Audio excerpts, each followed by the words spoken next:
उसी के एक डिपार्टमेंट में पहले 1300 करोड़ का घोटाला बताया, फिर 1500 करोड़ का बताया। जब एक मंत्री अगर ये कहता है कि मेरे डिपार्टमेंट में 1300 करोड़ का घोटाला है और वो चीफ मिनिस्टर को लिखता है कि इसकी जांच होनी चाहिए, फिर वो मंत्री किस चीज का? उसी तरह से मुझे लगता है कि ये जो घोटाला हुआ 1500 करोड़ का, इसको अलग अलग जांच कराएंगे, जांच करा करके इसको भी कहीं ना कहीं डस्टबिन में डालने का काम करेंगे। इस दलदल की राजनीति में फंसे हुए हैं। हमने इस प्रदेश को लूटने के सिवाय हमारा कोई दूसरा काम नहीं बचा। ये जो इनकी उपलब्धियां थी ये बताने की बजाय पोस्टर छाप दिए अखबारों में, आज भी छप रहे हैं, कल भी छपे हुए थे, परसों भी थे।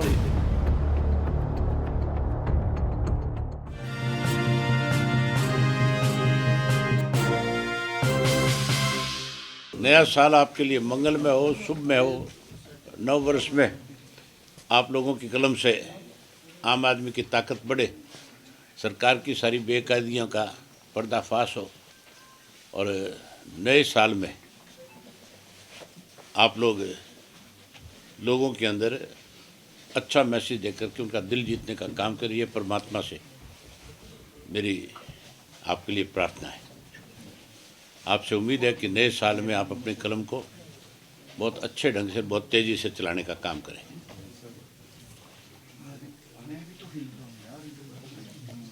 मैं तो आज नए साल में अपने कुछ साथियों की नई जिम्मेवारी लगाने के लिए ऑफिस आया था। मुझे पता लगा कि आप सब लोग यहाँ हैं, तो मैं क्या आप सबसे भी रूबरू होकर के जाऊँ। पिछले कुछ दिनों से, पिछले एक वर्ष में जो भाजपा की सरकार रही है, जिस सरकार को कांग्रेस की मेहरबानी से बनी, उस सरकार ने एक साल की अपनी बहुत सी उपलब्धियां गिनाई। जो कमियां और खामियां थी उनका जिक्र नहीं किया, केवल जो कागजों में इन्होंने खाना पूर्ति करी उसके बारे में आपके बीच में चर्चा करी। बड़े बड़े पोस्टर दिए अखबारों में, झूठ के पुलंदे लोगों के बीच में जाहिर करने का काम किया।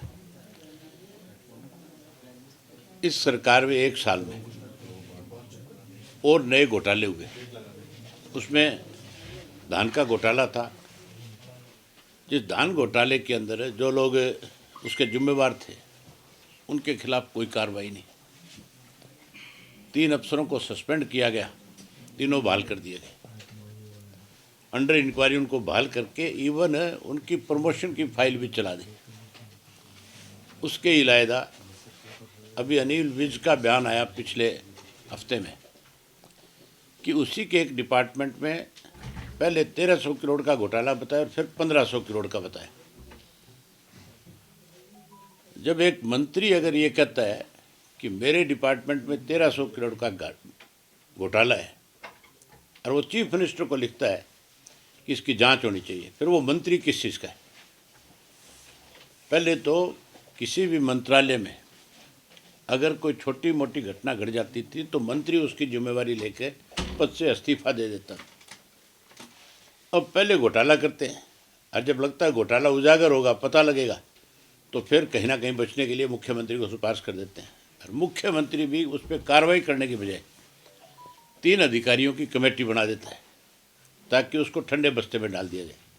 जैसे शराब घोटाला इन्होंने 3 बार जांच करा के और आखिर उसको डस्टबिन में डाल दिया। उसी तरह से मुझे लगता है कि ये जो घोटाला हुआ है 1500 करोड़ का, इसको अलग अलग जांच कराएंगे, जांच करा करके इसको भी कहीं ना कहीं डस्टबिन में डालने का काम करेंगे।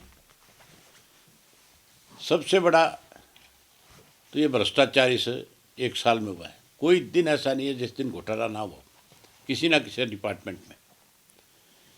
उसके बाद सबसे बड़ी उपलब्धि ये रही है कि बारिश की वजह से किसान की लाखों एकड़ जो फसल खराब होगी, जो पिछली फसल खराब हुई, नई बुआई नहीं कर सके, उन किसानों को और कैसे कमज़ोर किया जाए, एक सोची समझी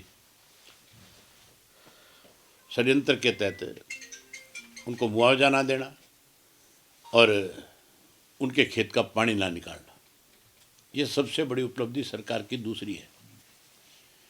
तीसरी जो सरकार की उपलब्धि है वो है बेरोजगारी। पिछले दिनों एसडीओ की भर्ती की गई, 90% एसडीओ जो है बाहर के लगाए गए, बिना पर्ची बिना खर्चे की बात करने वाले लोग। अगर 90% बाहर के लोगों को नौकरी यहाँ देंगे प्रदेश में, तो हरियाणा प्रदेश का पढ़ा लिखा नौजवान कहाँ जाएगा।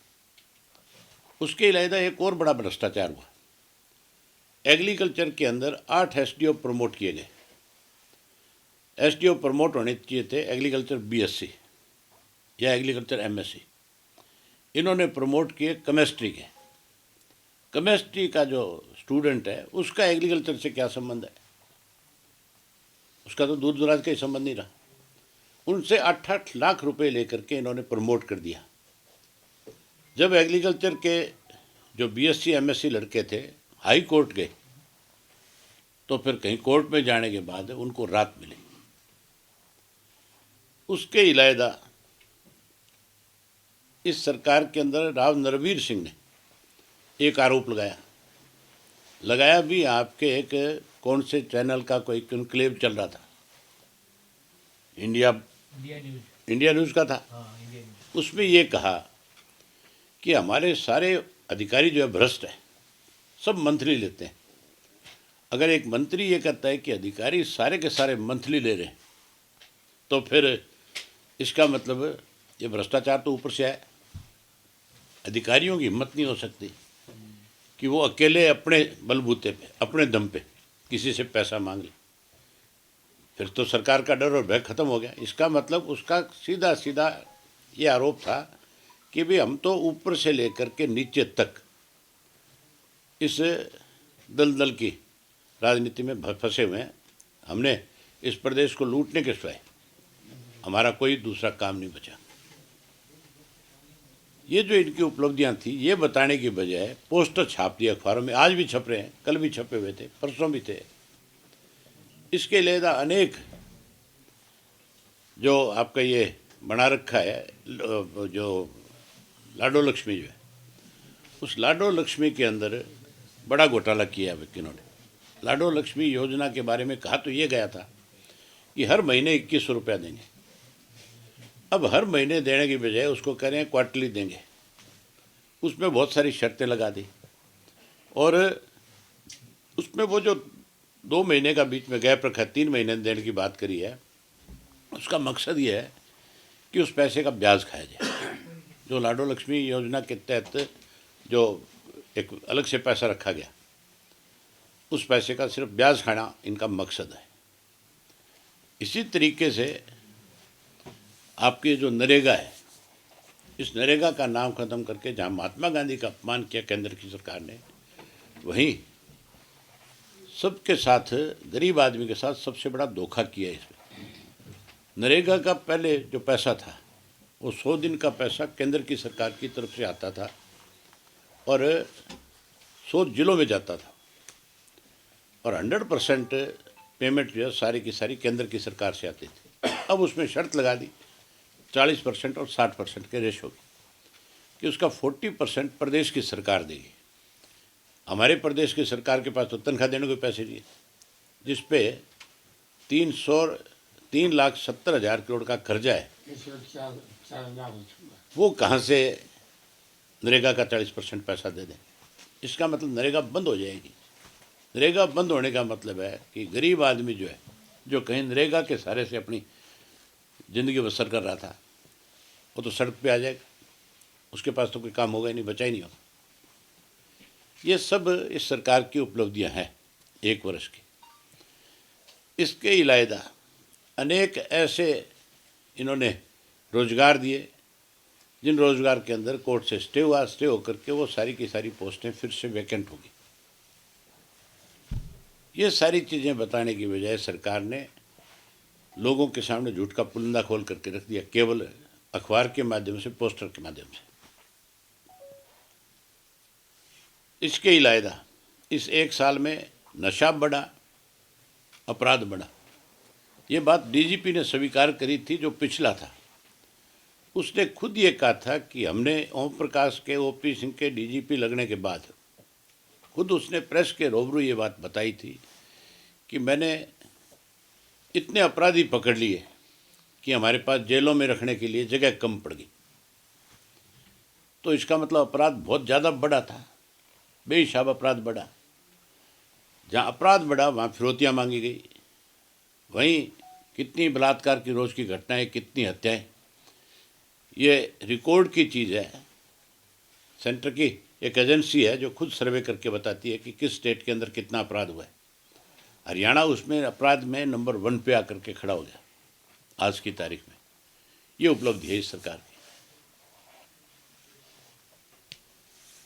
तो उम्मीद करेंगे कि आप ये सारी बातें प्रदेश की जनता के सामने लेकर के जाएंगे और सरकार को भी अपनी कमियां और खामियों के लिए अवगत कराने का काम करेंगे।